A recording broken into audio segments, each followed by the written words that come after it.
السنة بأرض ارتحلت البدعة بل هربت البدعة.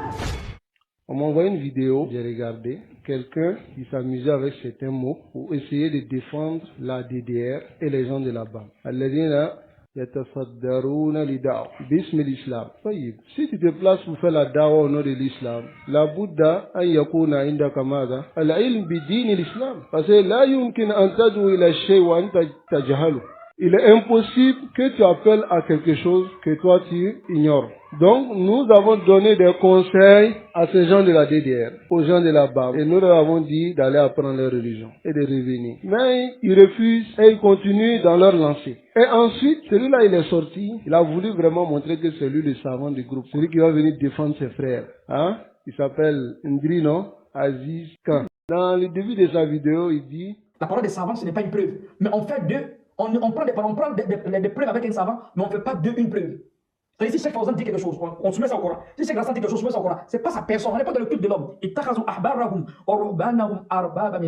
ont pris les moines et les rabbins comme des dieux en dehors de Dieu. Allah a réprimandé les choses pour ça. Ils étaient influencés par les moines et les rabbins, alors que la Torah était devant eux. Non, nous on regarde le scanner du Coran, et puis on regarde la grandeur de Cheikh Fawzan, Cheikh Raslan, Bukhari, Muslim. Si ça ne colle pas le scanner, on met dans la poubelle. Et puis on a Kiyama. On met dans la poubelle et puis on a Kiyama. On met dans la poubelle et puis on a au jour de la résurrection. Donc, quelqu'un qui a une typographie idéologique, d'une typographie sectaire, d'une typographie politique, il pourra dire que telle personne est égarée parce qu'il pense qu'il a la connaissance, mais il n'a pas de sagesse. La parole des savants n'est pas une preuve tant que ce n'est pas basé sur les dalils. Hada kalam toyib. C'est une bonne parole. Lakin urida bil batil. Il cherche le faux derrière cela. Et le faux qu'il recherche derrière cela, c'est le refus de la vérité. Nous lui disons, on est d'accord que la parole d'un savant, nous prenons les paroles des savants, parce que les savants sont warasatu anbiya. Et nous plaçons devant pour montrer, retournez aux savants, c'est ce que nous vous avons dit. Retournez aux savants, la parole des savants, revenez à cela. Nous savons très bien que la parole des savants peut laisser la preuve. Alhamdulillah, si nous voyons que ça laisse la preuve, alors nous mettons ces paroles à côté avec le respect de ces savants. Mais nous ne disons pas qu'on prend les paroles pour jeter dans le caniveau ou bien pour jeter dans n'importe quoi. Ça, c'est un manque de respect. Est-ce que vous comprenez? Nous ne disons pas cela. Nous disons simplement que ces paroles sont les paroles des savants. On peut accepter de tout le monde comme refuser de tout le monde. Mais quand ils disent cela, ils cherchent le faux derrière ces paroles. Nous avons répliqué, nous avons conseillé les gens de la DDR, les gens que tu prétends défendre, avec les paroles des savants. Et aussi, certains de nos frères ont monté même des vidéos avec les paroles des savants. Mais tu dis que ces paroles des savants, si ce n'est pas basé sur la preuve, on rejette. Ok, prends une seule parole de ces savants qui n'est pas basée sur la preuve et tu montres. Mais je crains que quelqu'un comme toi ne peut pas. Il ne peut pas le faire istimbat. Il ne peut pas.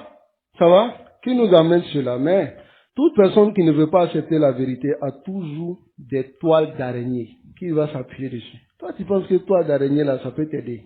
Quand tu t'appuies sur toile d'araignée là, ça te met où? Ça te fait tomber. Ok? Et ensuite, il dit non que nous suivons ces savants et nous faisons le culte de la personne.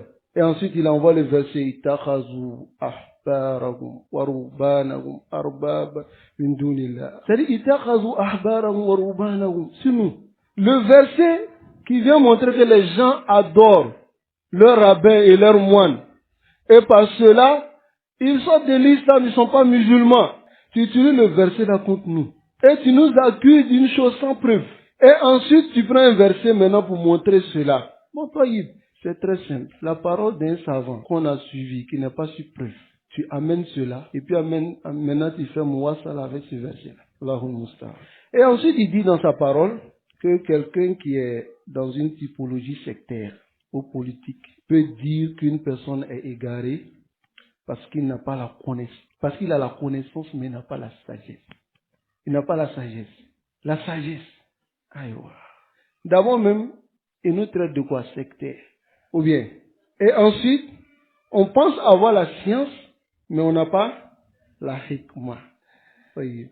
Donc pour lui, le fait qu'on ait dit que la DDR sont ignorants et qu'ils ont des égarements, c'est le manque de sagesse. N'est-ce pas? Quelle est la définition de la sagesse? Qui peut me donner la définition de la sagesse? Non? Wad'u shay fi mawdi'ihi. Mettre chaque chose à sa place. Taïb. On va se baser sur la définition de la sagesse, même dans le Coran. La sagesse vient dans plusieurs définitions. Ça veut dire ihkam, le hukum, ça va?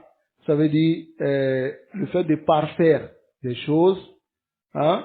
Ou bien de juger quelque chose. Ça peut être aussi de mettre chaque chose à sa place. Mais ce qui est connu beaucoup, dans la définition, c'est wad'u shay fi mawdi'ihi. Mettre chaque chose à sa place. On va aller ensemble. D'abord, mettre chaque chose à sa place. Quelqu'un qui est ignorant, et puis il est égaré. Les gens écoutent, mais ne savent pas qu'il est ignorant, et puis il est égaré. Et il va le conduire, cette personne, il va le conduire droit dans le mur. Je donne un exemple. Quelqu'un qui a beaucoup d'argent sur lui, et puis il doit prendre une voie où il y a des voleurs. Maintenant, toi, tu sais que cette voie-là, il y a des voleurs. La sagesse ici, c'est quoi? Pour celui qui le voit en train d'aller là-bas. Hein? C'est de l'interpeller. De lui dire, il y a des voleurs là-bas. N'est-ce pas? Maintenant, quelqu'un qui est ignorant, il n'a pas appris la religion. Il fait des fatwas. Il dit des paroles min aghrabi ma yakun. Les paroles les plus étranges, qui n'ont rien à voir avec le dîn. Et on dit, mon ami, faut laisser ça là, faut venir apprendre. C'est pas ça la sagesse. Parce qu'il va égarer les gens. Parce qu'il va mettre les gens sur la mauvaise voie. Donc la sagesse, c'est de prévenir sur le danger d'une personne. Mettre chaque chose à sa place. Dire à une personne, fais attention à une telle personne, c'est de la sagesse. Mais tu nous lapides avec leurs propres maladies. Selon ta définition même de la sagesse, le prophète sallallahu alayhi wa sallam ne devait pas mettre en garde contre les groupes. Vrai ou faux? Parce que tu dis le fait que on dit que nos DDR, ils sont ignorants, ils sont égarés, ils sont ceci, ce n'est pas de la sagesse. Le prophète sallallahu alayhi wa sallam a dit les khawari sont kilabunnar, ce n'est pas de la sagesse. Hein? C'est de la sagesse.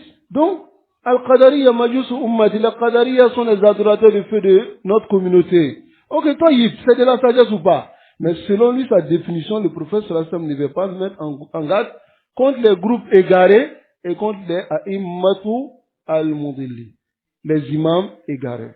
Allah nous préserve.